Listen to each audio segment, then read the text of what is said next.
And we're at Loco Profiling episode 24. The third and final installment of the Bulleid Pacific trilogy. But sadly, this episode is a lot less enthusiastic. In fact, I'll happily admit that, so far at least, this has been my least favorite episode of Loco Profiling to work on. Partially because of the locomotive in question, and partially because of how I had to do some of the research for this video. In this episode, we're talking about Battle of Britain locomotive 34066, Spitfire. Like our previous subject, 34027, Tall Valley, of the West Country class, this was one of the Bulleid Light Pacifics, 110 of which were built. Of these, 70 were built by the Southern Railway between May of 1945 and November of 1947, and after nationalization in early 1948, an additional 40 were built between April of 1948 and January of 1951, complete with a class-wide renumbering scheme, with the 70 Southern engines losing their continental numbers of 21C101 through 21C170, and the entire class now being numbered 34001 through 34110. Whatever. Spitfire, initially numbered 21C166 and named after a clash of British fighter planes, was built in Brighton like most of the other Light Pacifics, emerging in September of 1947. But unlike the previous Bulleid Pacifics I talked about this month, 35028 Clan Line and 34027 Tall Valley, 34066 had virtually nothing noteworthy in her career. In fact, unlike the other two, she didn't even get the rebuilding treatment into the more conventional form, staying in her original spam can form all the way up to her withdrawal from service in September of 1966. The only noteworthy event in Spitfire's career was in the London suburb of Lewisham on December 4th of 1957. On that particular day, or rather that evening, heavy fog in the London area caused trains to run late. There was a 5:18 p.m. service from Charing Cross to Hayes, comprising of electric multiple units, totaling 10 carriages, and carrying nearly 1,500 passengers. And that particular train had stopped at a danger signal at Parks Bridge Junction on the southeastern main line, under a bridge which had train tracks laid on top of it as well. Trains were running out of sequence because of the fog, and the Parks Bridge Junction signalman wished to speak to the driver by telephone at the signal in order to confirm the train's identity and destination. FYI, Charing Cross is a terminus station in London. Then at approximately 6:20 p.m, Spitfire smashed into the back of the EMUs at roughly 30 miles an hour, hauling an 11-carriage passenger train from Cannon Street in London to Ramsgate via Folkestone, with roughly 700 passengers on board. While the 2 carriages at the back of the Hayes train sustained moderate damage, the 8th carriage was telescoped and destroyed by the 9th carriage. The collision also threw the locomotive's tender and leading carriage of the Ramsgate train off the track, dislodging a pier of the bridge, causing it to fall and crush 2 of the carriages. 2 minutes later, a train due to pass over the bridge had stopped short, although its leading coach was tilted.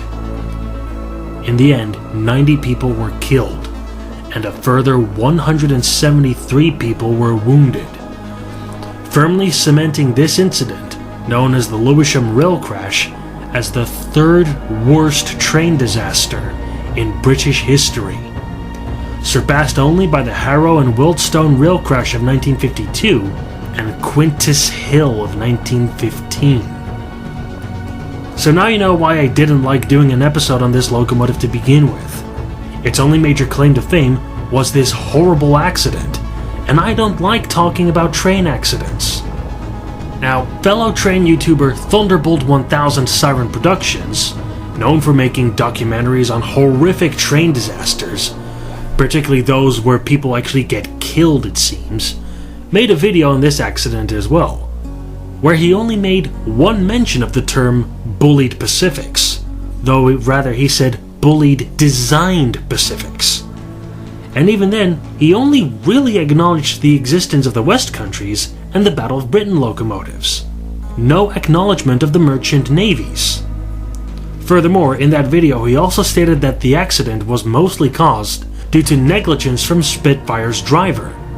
He didn't bother asking the fireman to check for red signals, because he was tending to the fire, and the driver couldn't check for signals himself in this case, as the engine had left-hand drive, and the line on which the accident took place had signals on the right-hand side of the track. But most critically, Thunderbolt, or rather Bolt as I call him as a mark of disrespect, went as far as saying that the biggest problem of the Bulleid Pacifics was the poor visibility out of the front of the cab, due to a combination of the spam can casing and smoke drifting down from the stack, and that in 1957, most likely December of that year, a rebuilding program was commenced for 60 of the bobs to be converted into that more conventional form to fix the visibility issues. So, just for the sake of a little bit of very necessary clarification, he couldn't have been more wrong. Yeah, this video is mostly an excuse to highlight the many problems that the Bulleid Pacifics actually had, and to correct Bolt on his screw-ups, as he used them to also craft a little bit of a false timeline, different from what had actually happened. So let's get to those problems, shall we? The first major problem was the casing, which was envisioned to be cleaned like passenger carriages in rotary washing plants, but this didn't happen very often. And although it was designed to be removed as one whole unit, this was a very unusual and cumbersome form of maintenance. Then there was the steel firebox, supercharged with its thermic siphons. Despite being a good thing for being very free steaming and providing plenty of power on tap, it was also a bit of a bad thing, as thanks to the high temperatures, and maybe because of poor insulation on the boiler backhead, the cab of a Bulleid Pacific can feel more like an incubator on a hot day. And another problem with the firebox was on its bottom section, the ash pan, which didn't have any dampeners on it, so the fire could be very hard to control. Then there was the heavy inclusion of welding in their construction. At the time the Bulleid Pacifics were built, during the height of the Second World War, welding technology was very much in its infancy, and good materials for it were difficult and expensive to obtain. So naturally, many welded components constantly kept cracking. Most prominently and worryingly among them, the boilers and the box-buck driving wheels.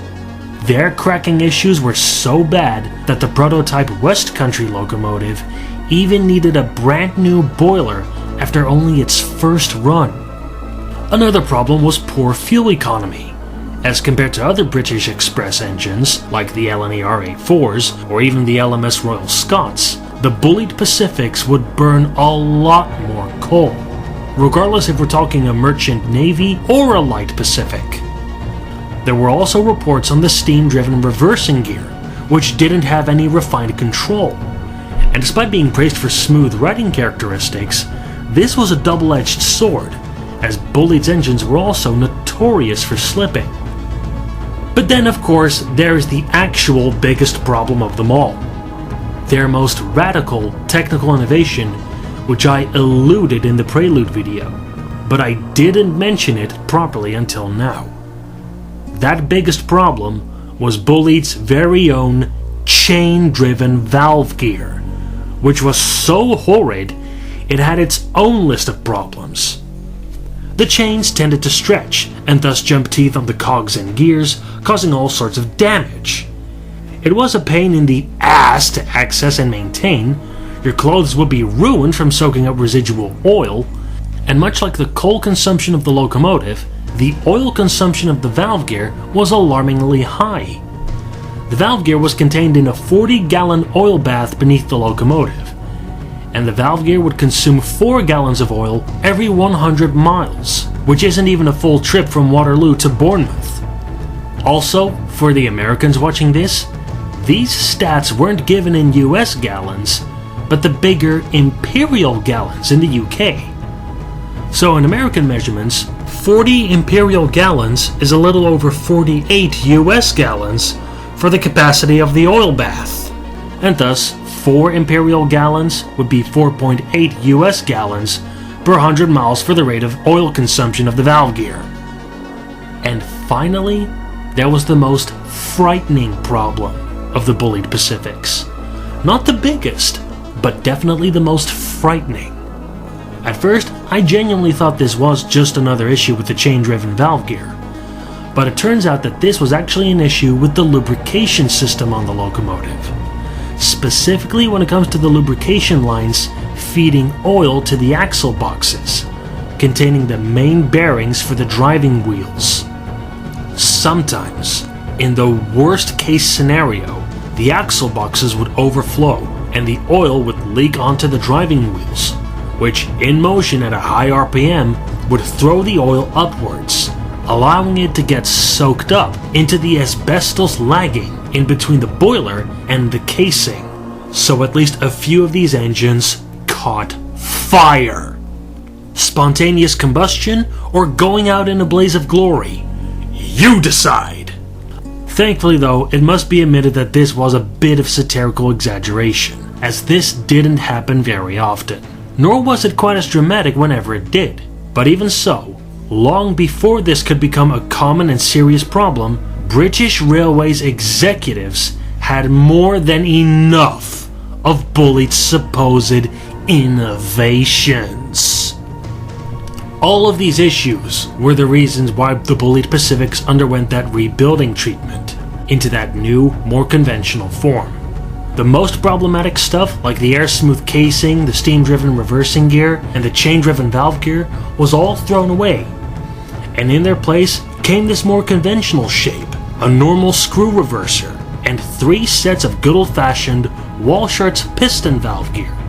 In fact, do you remember the British Rail Standard range? A collection of 12 brand new steam locomotive classes designed by Robin Riddles, even if some of them were tweaked copies of LMS designs? In a way, the rebuilt Bulleids could almost act as an unofficial 13th class to that range, as they had to follow very similar, simplistic guidelines. And as for when the rebuilding program started, well, here's a picture of the very first Bulleid Pacific to emerge in rebuilt form. Merchant Navy Locomotive 35018, British India Line, emerging from the shops in rebuilt form in February of 1956. That's nearly 2 years prior to the Lewisham collision. Wait, what's that? You still want to ignore the existence of the merchant navies and confine yourself to just the light Pacifics in this case? Well, even then I have bad news for you. The first light Pacific to emerge in rebuilt form, West Country Locomotive 34005, Barnstable, did so in June of 1957, which, depending on the actual day, still predated the Lewisham disaster by either 5 or 6 months.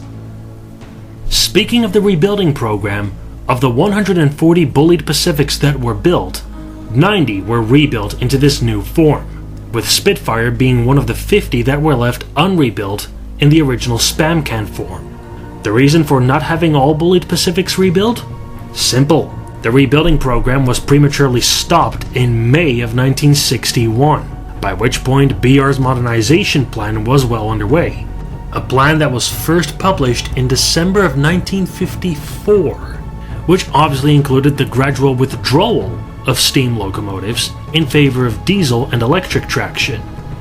And keep in mind, although steam on British Railways came to an end in August of 1968, that was just the very last active steam region at the time, which was the northwest of England. But on the southern region, the home turf of the Bulleid Pacifics, steam operations already ended in July of 1967. So obviously with that in mind, it wouldn't make any economic sense to give Spitfire and those other unrebuilt Bulleid Pacifics the rebuilding treatment into that new form, when realistically they only had a few years of service left before being retired and under normal circumstances in the name of progress, sent away to be cut up for scrap. That latter part is exactly what happened to Spitfire.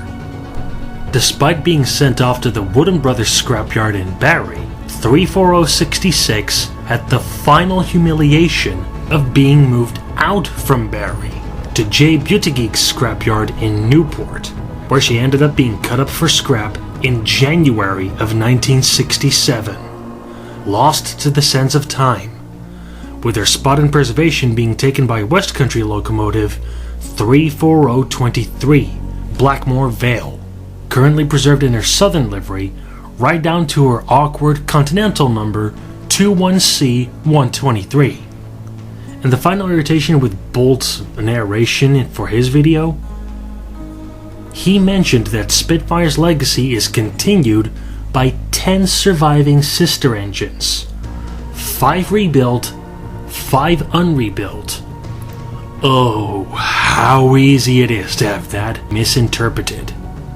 Because if anything, the Bulleid Pacifics are a bit infamous in preservation because of the rather obscene amount that have actually survived.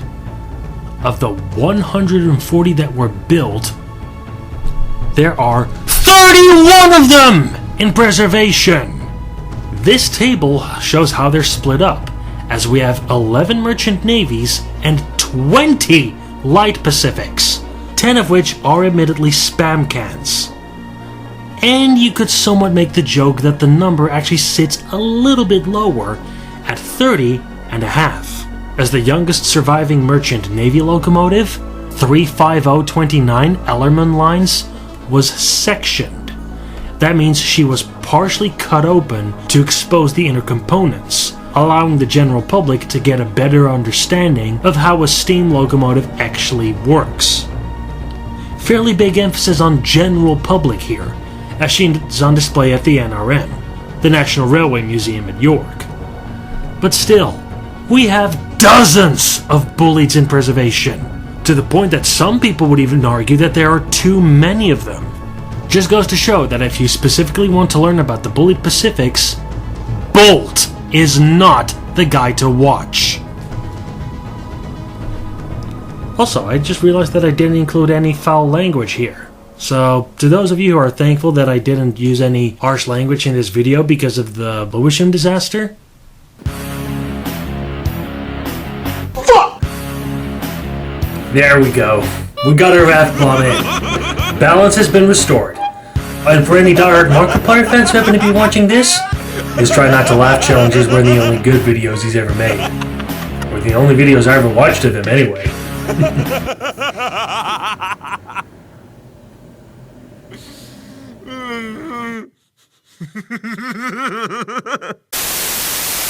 And with that rather harsh bombshell, the Bulleid Pacific trilogy has come to an end. Thank you to everybody who watched and enjoyed the episode on Clan Line, as well as the episode on Taw Valley. And fuck you, I suppose, to all the people who voted for Spitfire. As stated, the next episode of Loco Profiling, number 25, will be on fellow Battled Britain locomotive 34067, Tangmere. And before anybody asks, yes, I heard the news that CNO 614 is gradually being rebuilt and restored. It arrived at the Strasbourg Railroad earlier this year, and within a day of it arriving, it's already being disassembled and inspected for all the necessary repairs. And yes, I have also heard the news that the former owner of the locomotive, Ross Rowland, has actually died last Saturday, that being July 19th of 2025. He was 85 years old, having only recently turned 85, but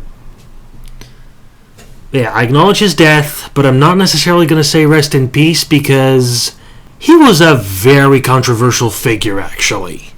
That's all I'm going to say about it. So, yeah, you can ask satire groups on Facebook for the full info. So yeah, I'll see you after my vacation sometime in August for the episode on Tangmere.